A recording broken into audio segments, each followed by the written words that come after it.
Good day sa ating lahat.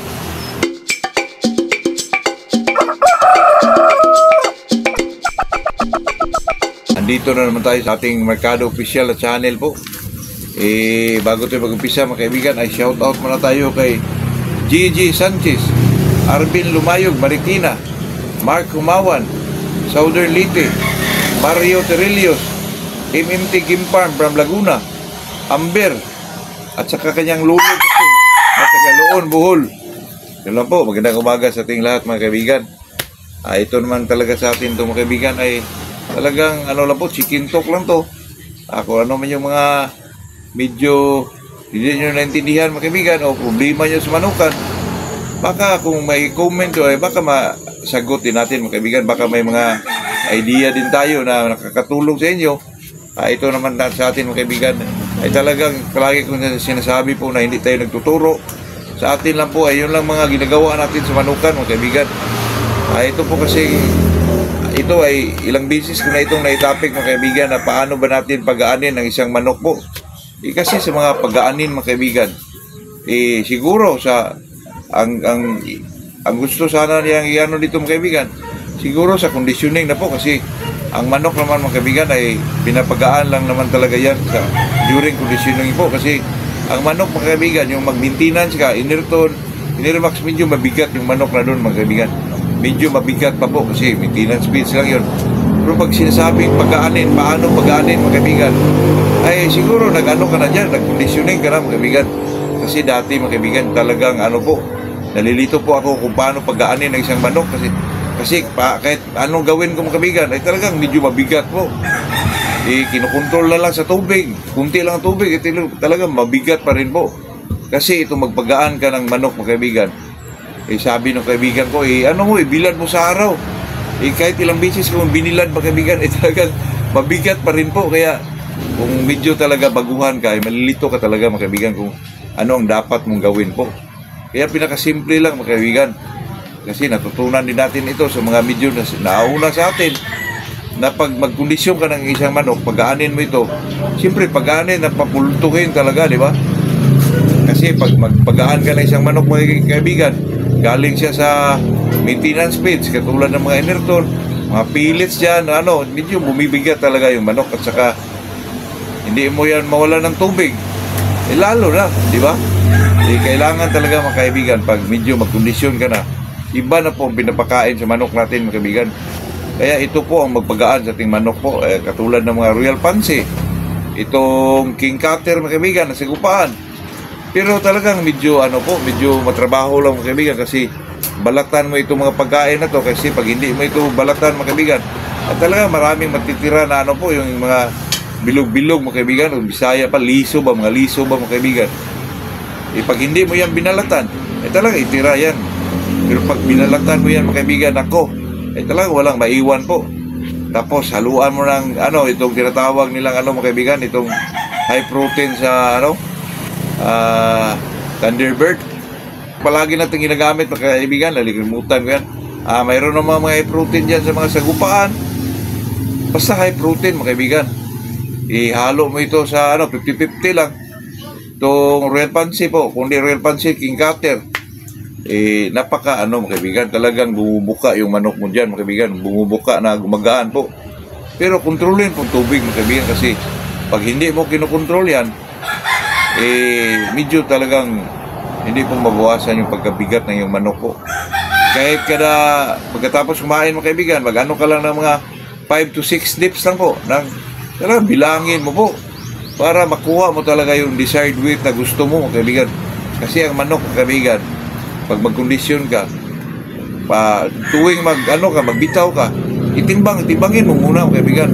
Kasi pag medyo magaling yung manok na yun sa timbang na yan, i-maintain mo na yun mga kaibigan. Yan talaga ang dapat gawin mo po pag magbitaw ka, pagtimbang ka mga kaibigan, para aman mo ang desired weight ng manok mo na yung timbang na yan, dyan siya magaling. Kaya itimbangin natin yan mga kaibigan bago tayo magbitaw po. Kasi yung mga mga kaibigan, yung Royal Pansy po, ay maraming mga buto-buto yan. Yun talaga nagpabuka ng ating mga manok po. Hinaluan mo pa yan ng yung high protein. Kahit ako mga kaibigan, talaga nagtaka po ako mga kaibigan na talagang bumubuka ang isang manok na gumagaan po. Yung namang pagbilad ng araw, isa din yun mga kaibigan, pero huwag naman yung masyadong binibilad mo talaga, 12 o'clock, hindi. Mayroon namang porsyon mga kaibigan na 9 o'clock, medyo marawan siya. Pero pagdating naman 10, 11, ay medyo hindi na po siya talagang prone sa init po. Yun lang, umaga, 9 to 10 o'clock. Yung mga, ano lang ba, yung mga talian mga kaibigan na marawan siya pag tuwing 9 to 10 o'clock. Pagkatapos dyan, ay medyo, ano na po, hindi talaga masyado mainit mga kaibigan. Ako dati mga kaibigan, na nagtaka din ako, ba't umagaan talaga yung manok ko.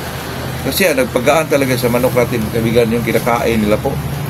At saka sinabayan pa yan ng exercise mga kaibigan na talaga nagpatanggal ng mga tamba ng isang manok po. Ay talagang gumagaan yung isang manok mga kaibigan. Dati po mga kaibigan talaga nagtaka po ako dyan mga kaibigan na ba't gumagaan kaya ito na kumakain naman ng inaano pa sa tubig, sinusok pa sa tubig. Di ba yung mga tubig talagang pupasok doon sa medyo butil-butil pa mga kaibigan. Pero magtaka ka po, gumagaan po isang manok mga kaibigan. Ay di lang natin alam bakit ganon. Saka may pellets pa yun, high protein mga kaibigan. Baka isa din yung mga kaibigan, itong high protein na magpagaan ng isang manok po. Kasi kahit ako mga kaibigan, hindi ko talaga ma-explain kung bakit ganon po. Kaya mula doon mga kaibigan ay minimintin ko na yung yung Royal Pansy at saka Platinum pala mga kaibigan.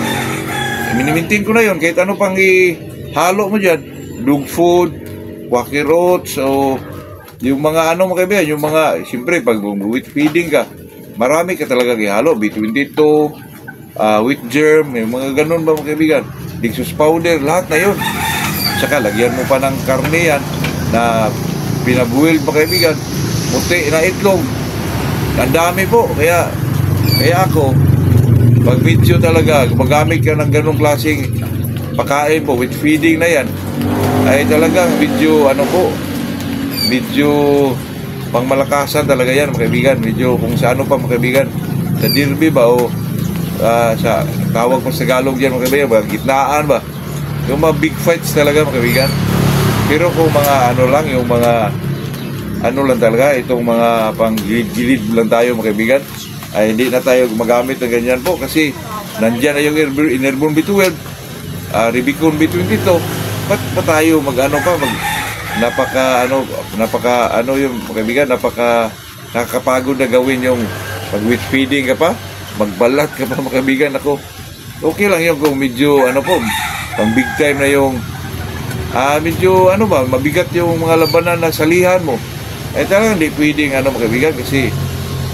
Pero pang lang mga kaibigan, 2 wins, 3 wins, ako mo na lang yan sa Airborne B12 po, Rubicon B22, ay talagang may laban na yung manok mo dyan mga kaibigan. Ito na may experience ko, ang dami ko ng bisis mga kaibigan na nalo sa mga multivitamins sa ganyan po. Kahit dito lang mga kaibigan, ang dami na nagpapasalamat sa atin dyan.